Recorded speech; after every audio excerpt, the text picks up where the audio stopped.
جیسے ہی تیسرا دن آتا ہے تمہاری قبر کی زندگی کا، جب 3 دن گزرتے ہیں تمہاری ناک کے ذریعے سے پیٹ کی چیزیں باہر آنے لگتی ہیں، ناک اور منہ سے نکلنے لگتی ہیں، اور 40 دن تو بہت دور کی بات ہے۔ جسموں کا خیال کرتے ہو؟ میں تمہیں بتاتا ہوں اس جسم کی حیثیت کیا ہے۔ یہ جو چمڑی ہے اس کی حیثیت کیا ہے، یہ جو گوشت پوست ہمارے جسموں پر ہے اس کی حیثیت کیا ہے پتہ ہے تمہیں؟ اس کو سجانے کے لیے عورتیں 2-2 گھنٹہ شیشے کے پاس کھڑے ہو کر میک اپ کرتی رہیں۔ اب عورتوں کی طرف سے یہ میک اپ، لالی پاؤڈر اور کنگھیاں بالوں کو سجاتے رہے، اور تم اپنی باڈی کو بناتے رہے جیم میں جا جا کر کے۔ اب اس جسم کی حیثیت سنو، جس دن روح نکلی تمہارے جسم سے اور جب جنازہ لے جایا گیا، قبر میں تمہارے سب سے عزیز لوگ رکھ کر کے آتے ہیں، تختیاں قبر کی بند کر کے آتے ہیں، اتنی چھوٹی قبر کہ کروٹ لینے کی بھی جگہ نہیں ہوتی، ہاتھ پھیلانے کی بھی جگہ نہیں ہوتی۔ آج اپنے پلنگ پر سو کر کے دیکھو، کسی کا ہاتھ ٹچ ہو رہا ہے تو نیند نہیں آتی، لیکن قبر میں اتنی تاریک جگہ پر، چھوٹی سی جگہ پر، تنگ جگہ پر چھوڑ دیا جاتا ہے کہ مردہ کروٹ بھی نہیں لے پاتا، پھر پلس اس کو اوپر سے نیچے سے پیٹ سے باندھ کر کے رکھ دیا جاتا ہے۔ تمہیں پتہ ہے اب حکماں نے جو لکھا ہے وہ سنو بزرگوں نے، جیسے ہی تیسرا دن آتا ہے تمہاری قبر کی زندگی کا، جب 3 دن گزرتے ہیں تمہاری ناک کے ذریعے سے پیٹ کی چیزیں باہر آنے لگتی ہیں، منہ کے ذریعے سے انتڑیاں یا جو بھی اندر کا لیکویڈ ہے سب باہر آتا ہے۔ 5ویں دن کان کے اندر سے بھیجا نکلنے لگ جاتا ہے۔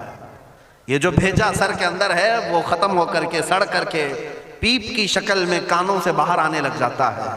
ناک اور منہ سے پیٹ کی چیزیں، کلیجہ خون بن جاتا ہے، دیگر چیزیں سب کان اور ناک اور منہ سے نکلنے لگتی ہیں، اور 40 دن تو بہت دور کی بات ہے، 8ویں دن اس کا پیٹ پھٹ جاتا ہے، پیٹ پھولتے پھولتے پھٹ جاتا ہے، اور جیسی پیٹ پھٹتا ہے قبر میں کیڑے پیدا کیے جاتے ہیں۔ تم 1000 کوشش کر لو لیکن وہ کیڑے اسی کے لیے پیدا ہی کیے جاتے ہیں، ان کی غذا ہے۔ وہ ناک سے نکلا ہوا گودا، منہ سے نکلا ہوا گودا کھانے کے لیے کیڑے جمع ہو جاتے ہیں، پورے جسم پر طاری ہو جاتے ہیں۔ پیٹ جب پھٹ جاتا ہے تو اتنی شدید تعفن والی بو آتی ہے کہ قبریں بند ہوتی ہیں، ورنہ کئی لوگ صرف بو سے بیمار ہو جاتے ہیں، کئی لوگ۔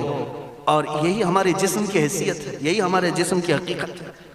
اور چند دن گزر جاتے ہیں کہ اس کی آنکھوں کی پتلیاں لٹک کر کے باہر نکلتی ہیں، اس کی آنکھوں کی پتلیاں باہر آ جاتی ہیں اور گڑے پڑ جاتے ہیں۔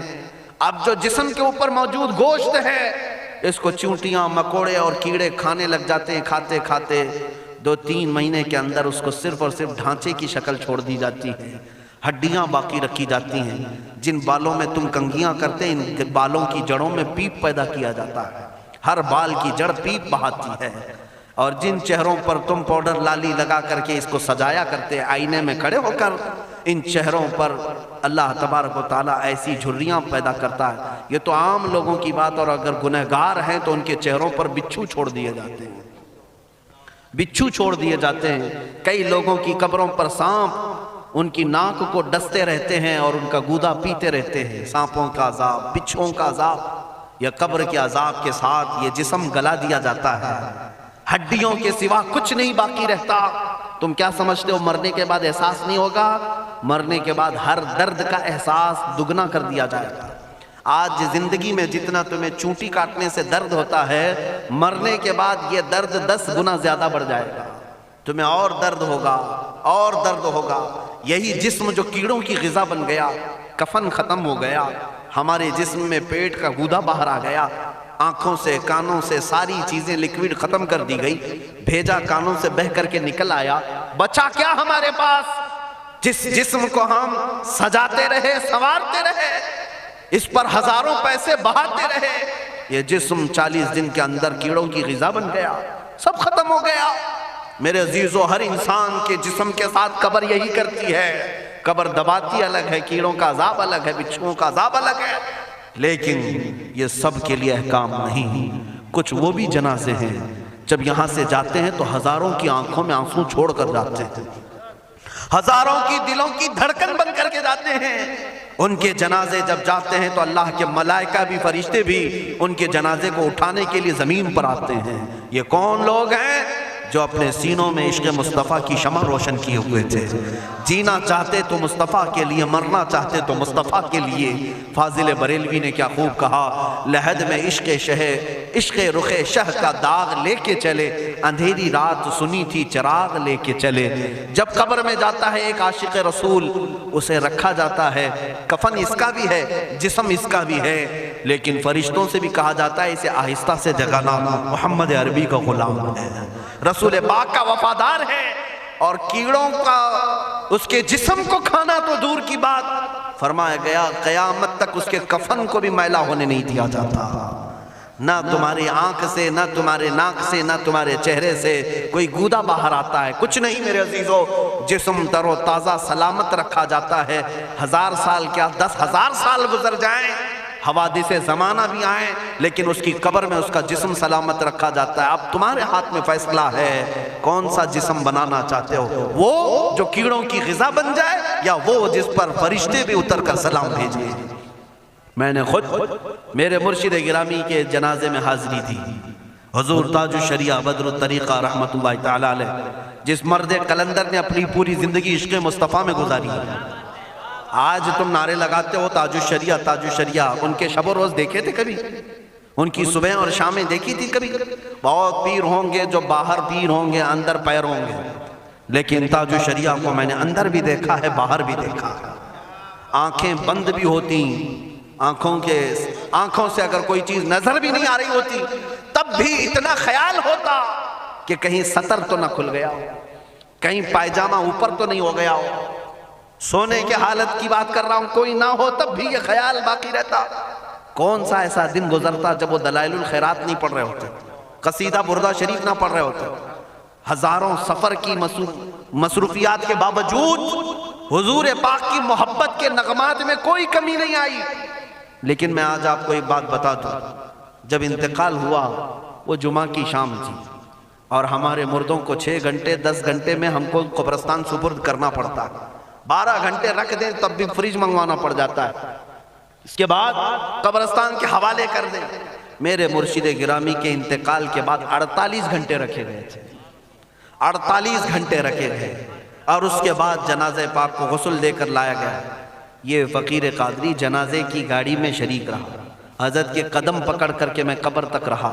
میں آپ کو صرف اس لیے یہ بات عرض کر رہا ہوں کہ جب گاڑی جنازے کی چلتی تھی، میں نے زندگی میں بھی حضرت کے ہاتھ پکڑ کر کے ادھر ادھر چلائے.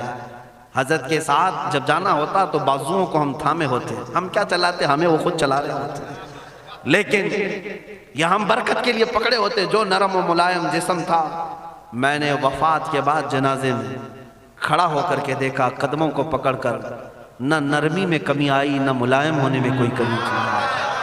اور جب گاڑی آگے چلتی تھی،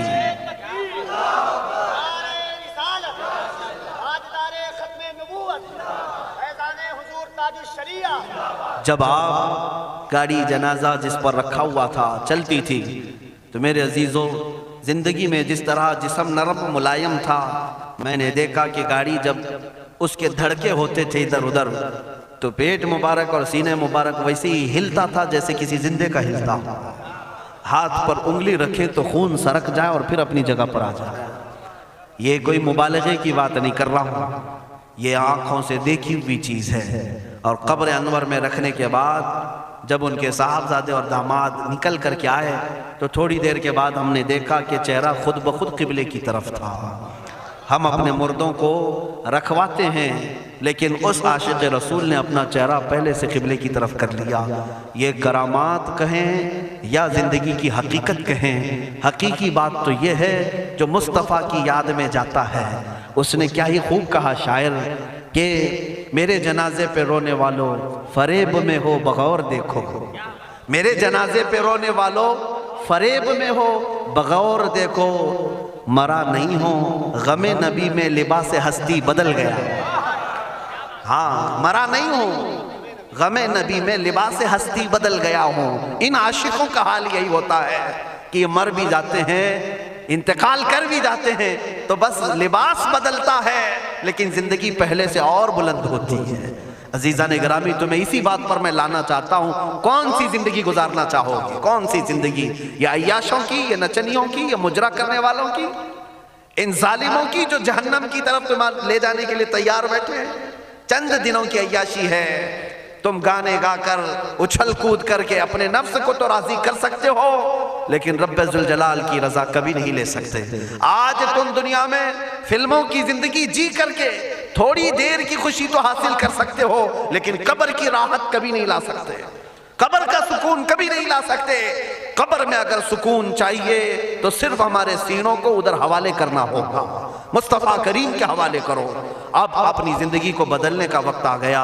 اے میرے عزیزو، ناموس رسالت کی حفاظت یہی ہے کہ حضور کے اخلاق کی پہلے حفاظت کی جائے، حضور کی سنتوں کی حفاظت کی جائے، حضور پاک کے نام پاک کی حفاظت کی جائے، ان کی تعلیمات، ان کے احادیث کی حفاظت کی جائے۔ جس طرح صحابہ کرام نے اپنی جانیں قربان کر کے حضور کی عزت کی حفاظت کی ہے، آج وقت آیا ہے ان ظالموں کی طرف نہ دیکھنا، یہ بھونک بھونک کر کے تمہیں جگا رہے ہیں، بیدار کر رہے ہیں۔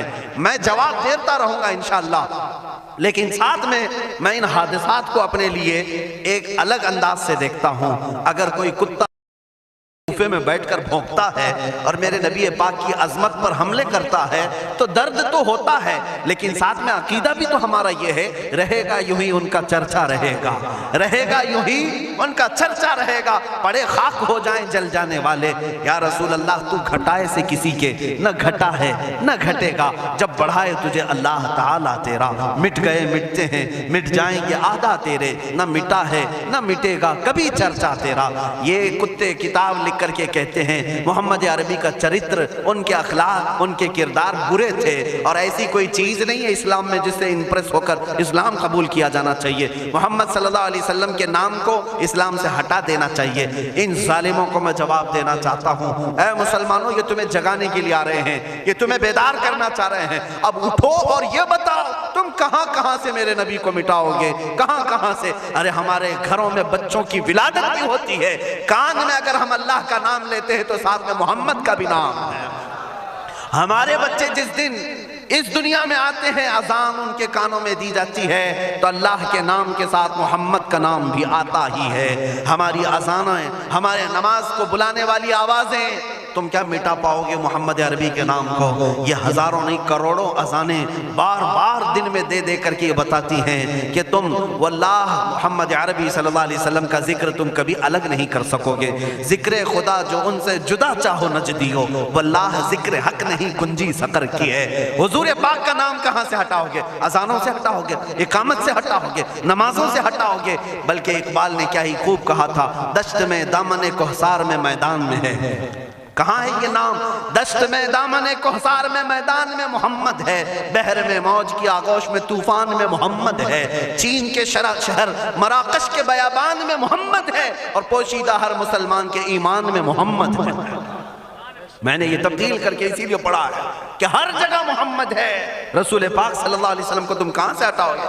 ہمارے کروڑوں کی زندگیاں اس نام پاک پر قربان، اس نام پاک پر قربان۔ ان ظالموں کو یہ بات بتا دینا، اس نام پاک پر اللہ نے نقطہ تک نہیں رکھا ہے۔ محمد عربی صلی اللہ علیہ وسلم کے نام پاک پر نقطہ تک نہیں، عیب تو بہت دور کی بات ہے۔ اور مٹانے کی بات کرتے ہو، مٹانے کے لیے تم اس کا ایک لفظ تک نہیں مٹا پاؤ گے۔ محمد عربی اس عظیم ہستی کا نام ہے جس کی جڑیں تحت الثری میں ہیں، جس کی شاخیں اوج ثریا پر ہیں۔